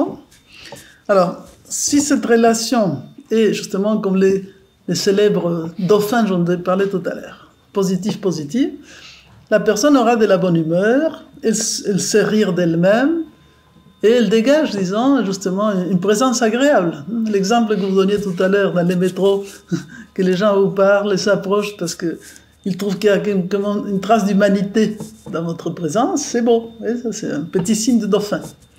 Après, on peut avoir des gens qui sont vraiment, se voient eux-mêmes et les autres de manière tout à fait négative. Il n'y a rien à faire. Oui, c'est les pessimismes extrêmes, la noirceur totale. Alors là, ils vont avoir un humour qui sera caractérisé par la dérision et l'ironie. À quoi bon? Donc, tout est considéré comme... Enfin, on est déjà dans un univers perdu. Je dirais c'est un humour à la Houellebecq, vous voyez. Tout est noir de chez noir. C'est pas Soulage, mais c'est encore plus noir. Bon, ensuite vous avez celui qui se considère supérieur à l'autre. Et l'autre, vous voyez, c'est le requin et la carpe. Le requin et la carpe. Alors là, comment va se traduire l'humour? Sarcasme et causticité. Donc il va vouloir détruire l'autre. Il aura les plaisirs un peu sadiques d'enfoncer la personne qui est en face. Ça, c'est pas très bon, mais il y en a des cas comme ça. Toutes les fake news, beaucoup de choses qui se passent entre les jeunes et les enfants aujourd'hui, entre les smartphones et tout ça, c'est des messages destructeurs, c'est épouvantable, c'est lié à ça. Et le quatrième, si l'autre est supérieur et moi je suis inférieur, donc je suis la carpe qui regarde le requin, autodérision. Donc je me autodémolis avant que l'autre me démolisse. Donc, vous pouvez voter sur quelle vous considérez être la meilleure forme d'humour. Dans les côtés positifs, la bonne humeur doit inclure une part dans laquelle on est capable de se moquer de ses petits travers. Alors, si la femme, comme elle est très préoccupée par son image, vous voyez, les maquillages, justement, les rides, etc., psychologiquement, elle va aussi être préoccupée par son image. Donc, ça vient un peu amidonner. Donc, c'est là où, effectivement, les garçons qui peuvent être un peu plus naturels par rapport à ça, ils se préoccupent moins des rides ou des cheveux décoiffés. Bon, psychologiquement aussi, c'est-à-dire, bon, entre garçons, vous voyez, c'est les troisième mi-temps, je ne sais pas comment on dit, de rugby. Ils peuvent se dire des choses terribles, mais comme c'est affectueux, il n'y a pas de problème. Pour eux, c'est naturel. Par contre, les filles, si on dit un petit truc un peu de travers, ça y est, hein, c'est la guerre déclarée. Les personnes qui ne se parlent plus pendant je ne sais pas combien de temps. Bon, donc c'est ça, c'est pas de l'autodérision, là, c'est simplement savoir un petit peu rire de soi-même et pas se prendre aussi au sérieux. Je vous enverrai, si vous êtes sage, parce que vous avez été très sage et très sympa d'être là, je vous enverrai une petite vidéo très rigolote qui s'appelle Les chapeaux rouges. Alors vous verrez ça. Comment la fille se voit, toute petite, à 2 ans, 5 ans, 10 ans, 20 ans, 30 ans, 40 ans, 50 ans, 60 ans, 70 ans, 80 ans. Ça s'appelle les chapeaux rouges. Je ne dirai pas plus, vous allez recevoir ça comme petit cadeau supplémentaire. J'ai une question, en fait. Vous avez dit qu'il y a 4 formes d'humour, j'en ai noté 3.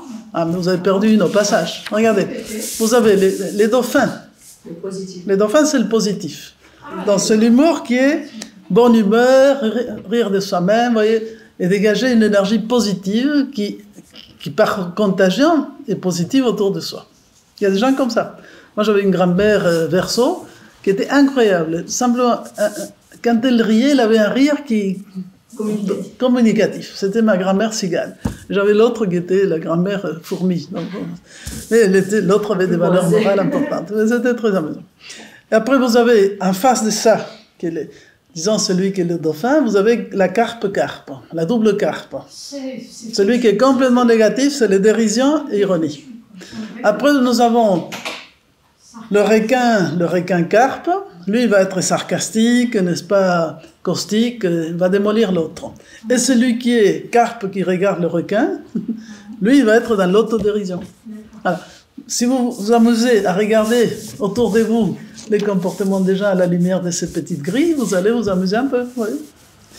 Alors, je choisis quelques phrases de Sacha Guitry.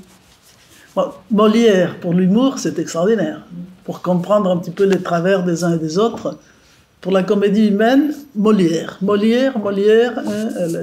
l'énième puissance. Pour ça, nous adorons la comédie française, qui nous a donné notre culture française, qu'on n'avait pas au départ. Parce que nous sommes des petits métèques qui viennent de loin. Mais voilà, on se soigne.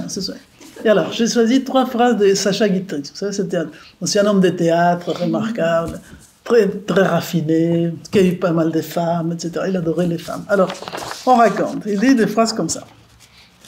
La vie est un ensemble de petits drames qui, rassemblés, constituent une comédie. Ça, c'est une phrase à mettre dans votre frigo pour vos enfants. Oui, parce que les ados, en général, les jeunes, sont d'un sérieux très ennuyés. Ils prennent tout excessivement au sérieux. Parce qu'ils ont dans leur tête, ils sont en train de construire leur cerveau. Oui, ils travaillent énormément. Ils changent le monde avec la pensée. Mais tout ce les côtés, c'est ce qu'on appelle les cafés de commerce. Donc ils changent le monde. C'est Greta Thunberg qui blablabla. Mais c'est amusant parce qu'en fait, ils sont en train de changer le monde, mais ils sont logés, nourris et blanchis. D'accord? Il n'y a pas de problème.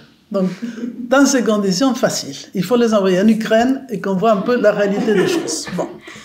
Alors, oui, donc sérieux. Les enfants, les jeunes sont très sérieux. Chaque petite chose qui leur arrive, et la copine qui dit un truc de travers, se font des drames de rien. Quand on arrive à la vieillesse, vous voyez, on s'est quand même tartiné pas mal d'épreuves dans la vie. Bon, on relativise. D'où le rôle du grand-parent vis-à-vis de l'enfant et l'ado. Parce qu'il va pouvoir apporter cette distance. Donc ne vous inquiétez pas, ça ira de mieux en mieux avec l'âge. Vous rigolerez plus. Alors, choisissez votre cadran. C'est simplement mon conseil. Alors, autre phrase. Il vaut mieux aimer qu'être aimé, c'est plus sûr. Dit aussi Sacha Guitry. Le secret d'un mariage heureux est de se pardonner mutuellement de s'être marié. Non, il a un humour absolument rigolo. Bon, apprendre à jouer. Donc, apprendre à jouer, ça c'est important. Moi, je crois qu'effectivement, les parents et les grands-parents vont se régénérer beaucoup quand ils jouent avec les enfants. Pouvoir s'occuper des petits-enfants et tout ça. Même s'ils râlent, parce que, oh, les grands-parents doivent s'occuper. Mais ils sont enchantés, parce que c'est l'excuse pour jouer, vous comprenez, pour être dans ce monde dans lequel, un peu ludique, on sort un peu de la réalité et on comprend que la réalité est un grand jeu. Hein. Les hindous, avec leur grande sagesse, parlaient des Mayas, l'univers d'illusions. La vie est une immense illusion. Ça passe, ça vient. Chaque instant qui est passé n'est plus là. Vous comprenez? Donc, à quoi s'attarder? Donc, ça nous permet de nous situer dans la gratitude du moment présent. C'est ça le jeu. Faire des beaux petits haïkus. Hein? Les poèmes japonais. Regardez la neige qui tombe et de rien faire quelque chose de beau. Hein? La photo, l'instantané. Ça permet de libérer les tensions, laisser circuler les flux de la vie, retrouver l'enfance, faire l'idiot. C'est important, faire l'idiot, les bouffons. Parce que, justement, dans les cycles de l'année, quand on arrive à ce moment du vieillissement du temps, vous savez, les temps saturniens de l'hiver, eh bien, c'est là où la nature semble être dans un chaos extrême. Il n'y a plus de feuilles dans les arbres, la neige, tout est sombre. C'est un monde à l'envers, c'est très chaotique. C'est là où les anciens situaient les Saturnales, le carnaval, ces moments dans lesquels tout est sens dessus-dessous. C'est pour ça que le carnaval, enfin, ce qu'on fait aujourd'hui, les gens qui sortent dans la rue et tout ça, c'est du carnaval. C'est l'inversion de l'ordre. Et ils s'amusent, je ne sais pas si c'est clair. C'est une manière de s'amuser. Il y a un côté sérieux derrière tout ça. Mais quand même, il y a surtout la constatation d'un grand désordre général. Et les anciens accentuaient ce désordre, accentuaient cette inversion de l'ordre. Dans les carnavals, dans les Saturnales romaines, les femmes s'habillaient d'hommes, les hommes des femmes, les esclaves des maîtres, les maîtres d'esclaves, les enfants des vieillards, les vieillards d'enfants. Tout était inversé, on rigolait, entre guillemets, à travers tout ça, pour dire, voilà, il y a un peu de désordre, amenons les désordres à leur extrémité, et comme ça, cet temps usé va se régénérer. Toujours les cycles de l'année, la notion des cycles. Ça, c'est une des choses qu'on a complètement oubliées de nos jours, parce qu'on a une vision trop linéaire des choses. Un temps qui avance, les progrès. Mais le progrès est mort, il n'y a pas de problème. Il reste peut-être un journal à Lyon qui s'appelle Les Progrès, mais à part ça, il n'y a pas dans la nature de progression totale. Nous sommes tous mortels, je ne sais pas si vous êtes au courant. Donc on est né, on vit, on va mourir. Formidable. Et même selon les anciens, on va renaître, parce que nous sommes un peu comme les arbres. On repousse. Bien. Donc, un peu de carnaval, un peu de jeu, un peu de joie. Donc, partager un petit rayon de soleil dans la difficulté. Là, l'exemple que j'avais mis dans le livre, c'était Charles Chaplin, au niveau des films. C'est une merveille. Hein, ces personnages de Charlot, l'espèce de vagabond, avec sa manière de marcher très particulière. Et pensons par exemple au film de la ruée vers l'or. Donc qu'est-ce qui est important? La richesse extérieure ou l'amour, la richesse du cœur, etc. Donc vous êtes un peu un pan de jeu, vous ne savez pas comment jouer autre, hop, passez-vous un petit bout de film, hein, un bout de Chaplin, comme ça, pour remettre la bonne humeur. Les bandes dessinées, il y a plein de choses super intéressantes. Ça développe l'imagination, la créativité, oui, ça nourrit notre inconscient. Parce qu'au fond de nous-mêmes, il y a toujours un petit enfant. Il faut aller les chercher. D'accord? Alors, quand vous avez des enfants, c'est l'excuse parfaite pour leur passer des super bandes dessinées. C'est pour eux, évidemment, c'est pour eux. Mais vous profitez au passage, hein? Non? Pour ça, j'ai dit, on profite au passage. Ça va raconter des histoires. Choisir de faire le bien par cette capacité de jouer. Jouer, vous voyez que tout va ensemble. Jouer, la générosité, la bonne humeur, la diplomatie, tout ça, ça nous radoucit. Tout ça, tous ces éléments dont je parle se connectent les uns avec les autres. Parce qu'on ne peut pas être diplomate ouvert avec un bon tact si on n'a pas l'empathie, si on n'est pas calme, si on n'est pas déjà tranquille en soi, tu vois, positif. Et donc, ce qui permettra de tourner les choses un peu mieux. Alors, ensuite, le savoir se confronter. Donc ça, c'est la notion de la gestion des conflits. Ça demande encore une saine affirmation et une auto-estime. Si vous n'avez pas une bonne affirmation, donc confiance en vous, auto-estime, on va se laisser embarquer dans le jeu des conflits. Bon, ça, je les cite très rapidement, mais on va reparler. Donc, pour progresser dans l'art de la communication, il faut écouter, dialoguer, chercher des points de rapprochement et savoir aussi que dans la gestion des conflits, il y a aussi 4 attitudes possibles. On revient toujours un peu à ces différentes approches. Il y a une approche qui est l'agression. J'ai raison, l'autre n'a pas raison. On revient à la célèbre requin. Hein. Il sort bien les dents, c'est moi qui ai raison. Bon, je ne donnais pas des exemples politiques, mais vous pouvez les chercher tout seul. L'autre, c'est la dénégation. Problème? Quel problème? Il n'y en a pas. Conflit? Pas de conflit. Ça s'appelle la dénégation. Hein? Une sorte de soumission. C'est qu'après va donner des conséquences plus graves. Hein? Les gens peuvent se rendre malades, etc. Après, il y a la manipulation. Donc, on fait croire quelque chose, mais en fait, on va dans un autre sens, on dit un truc, on fait un autre. Bon, manipulation. Et la 4e réponse, c'est la bonne réponse. C'est être affirmé pour assumer un conflit. Il y a un problème. Donc, on exprime la situation, on fait parler les différents parties, et on essaie de trouver une solution qui convient à tout le monde. Les 4e n'a pas de nom, mais c'est la réponse positive. C'est une réponse... Les conflits, on va appeler ça assumer. On assume.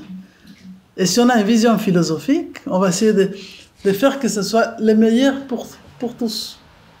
Parce qu'on peut comprendre peut-être les causes de comment on a fonctionné pour arriver à cette situation.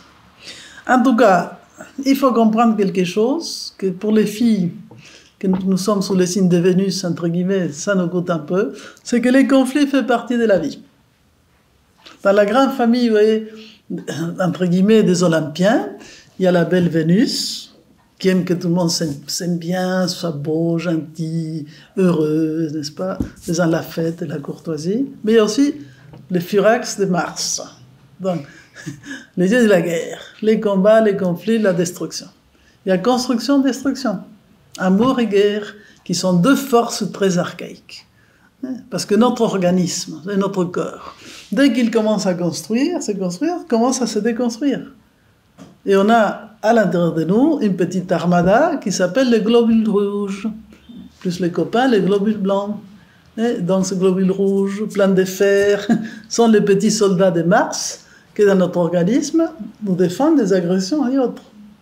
Et comme dans la vie, tout doit se construire et se déconstruire pour se reconstruire, la mort, la destruction, les combats et la guerre sont des éléments naturels.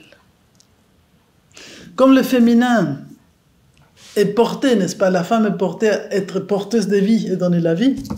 Elle engendre la vie qu'elle porte dans son corps. La défense de l'enfant et de la vie lui apparaît comme tout à fait naturelle. Donc c'est pour ça qu'elle travaille plus avec des archétypes, Aphrodite, Déméter, etc. Oui, protection de la vie, conservation de la vie. Et l'homme va travailler dans la protection et parfois destruction de l'adversaire et des difficultés. D'accord? Ce sont les deux polarités Vénus-Mars. C'est dans la nature des choses. Donc assumer les conflits comme force de transformation, c'est un bon exercice philosophique. Bien, et dans les histoires des couples, il y a toujours plein d'aventures, des conflits, des réconciliations, etc. Il y a un film que j'ai adoré par rapport à ça. Je vous donne mes exemples que j'ai mis dans le livre.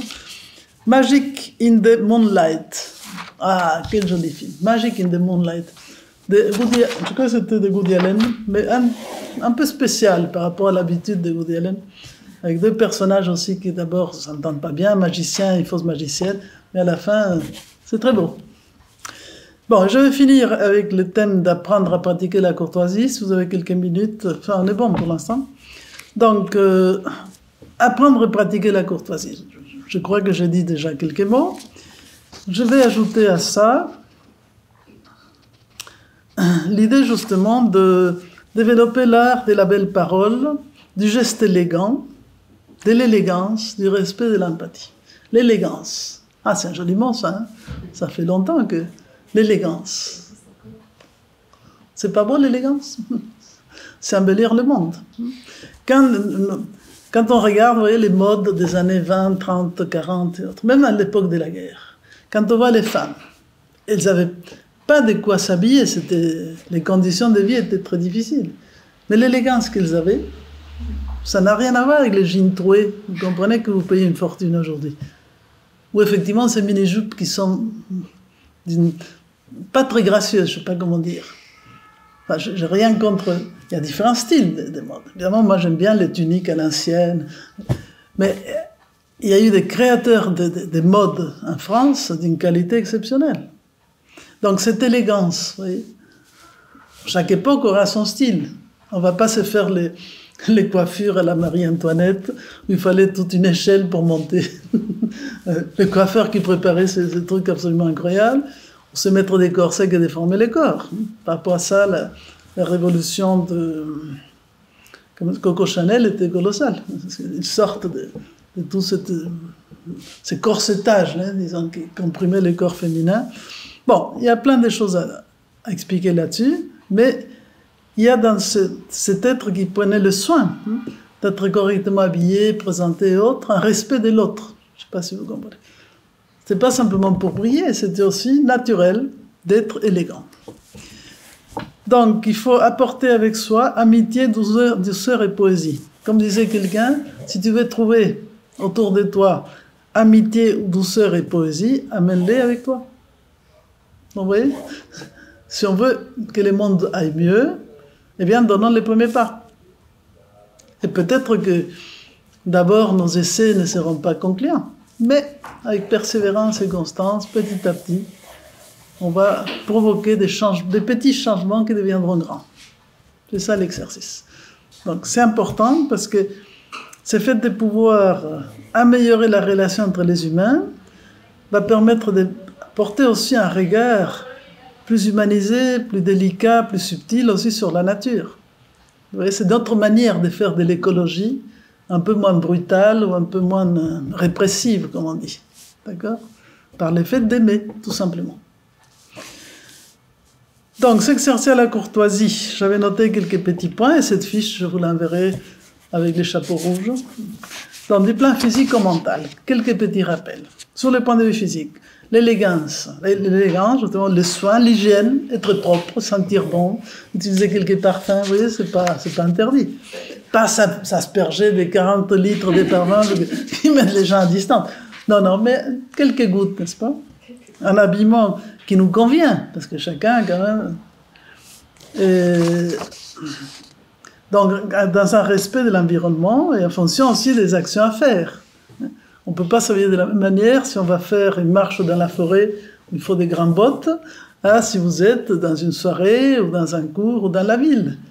En tout cas, l'essence du détail, etc. C'est même pas un problème d'argent ou pas argent. Aujourd'hui, disons, on peut avoir une élégance sans être obligé de dépenser justement, la haute couture, comme on dit. D'ailleurs, c'est amusant parce que paradoxalement, et en même temps, la France, l'unique chose qui reste à la France au niveau du commerce extérieur positif, c'est la mode, n'est-ce pas, le luxe. Donc on l'exporte, mais dans le sens de ce que ça peut représenter comme élégance, c'est un petit peu oublié. Au niveau affectif, ne pas se plaindre, l'élégance, n'est-ce pas, la courtoisie, ne pas se plaindre. Ne pas agir ou s'exprimer avec violence. Privilégier le silence à l'excès des paroles. Parfois, le silence peut être terrible. Dire beaucoup plus que la parole. Ne pas projeter des états négatifs, d'âme négative sur les autres. On peut pourrir une ambiance, vous voyez. Les filles, par rapport à ça, elles sont expertes. Elles peuvent être expertes. Se décentrer de notre égocentrisme naturel. Il faut être conscient que nous sommes égocentriques par nature. On ne peut pas faire autrement. Chacun est situé à l'intérieur de soi-même. On ne s'est pas situé à la place d'un autre. Mais en même temps, il faut savoir se situer dans les contextes. Ça nous amène au célèbre tact dont je parlais tout à l'heure, et la diplomatie. Maîtriser ses émotions, des colères, des peurs, des tristesses, des jalousies et d'orgueil. Là, je vous conseille de travailler, encore une fois, sur l'enseignement du bouddhisme. Ça fait 2500 ans qu'il travaille à essayer de faire quelque chose avec nos émotions négatives qui nous pourrissent la vie. Et les transmuter en positif. Donc, là, j'associe un peu le bouddhisme avec Jung, parce que justement, Jung va nous dire qu'il faut travailler sur nos ombres. Donc, c'est travailler sur ces aspects négatifs de nous-mêmes, mais qui sont des trésors, parce qu'ils contiennent une énergie psychique qui ne dépend qu'une chose, c'est hop, il demande quelque chose, c'est l'inverser. La colère doit devenir de la compassion. De la tristesse, il peut surgir une forme de joie, vous voyez, de discernement, de clarté, de distanciation. De la jalousie, il faut passer à ce qu'on appelle la bienveillance, chercher les meilleurs pour les autres. De l'orgueil, l'humilité. Vous voyez? Donc, inversons les éléments. Et au niveau mental, une communication maîtrisée, s'exprimer clairement, ça aussi va être un des sujets que je vais traiter la prochaine fois. Il faut être clair dans l'expression de ses besoins, ce qu'on veut communiquer. Répondre aux messages et aux sollicitations, savoir répondre aux messages sans s'obséder, mais quand même, minimum. On vous envoie un message, vous dites « Ok, reçu ». Il n'y a rien de pire, disons, que les gens qui envoient des messages et que les autres ne répondent pas. C'est discourtois. C'est aussi, enfin, c'est pas exactement ça, mais par exemple, actuellement, on sait qu'il y a un problème grave qui s'est produit au niveau médical. Il y a plein de gens qui prennent des rendez-vous médicaux, je ne sais pas si c'est un tiers ou la moitié, qui ne vont pas. Avec quoi? Ils bloquent d'autres personnes qui pourraient avoir besoin de ces rendez-vous. Ils provoquent, disons, des dépenses économiques énormes. C'est quoi ça? C'est de l'irrespect total, je ne sais pas si c'est clair. C'est une non-courtoisie totale. Parce que j'ai la facilité de m'inscrire sans rien faire, pas possible. C'est ce qu'on appelle les incivilités, entre guillemets, et pour donner un mot très génériel, actuel, mais qui sont associés à cette manque de courtoisie. On ne pense pas du tout à tout ce qui... comment mon comportement affecte mon environnement. Parce que je suis dans une société égocentrique, narcissique, égotique et névrotique. Alors avec tout ça, boum. Respecter l'orthographe, essayer d'avoir une belle écriture. Ça, c'est important. Ça n'existe plus, on ne sait plus écrire.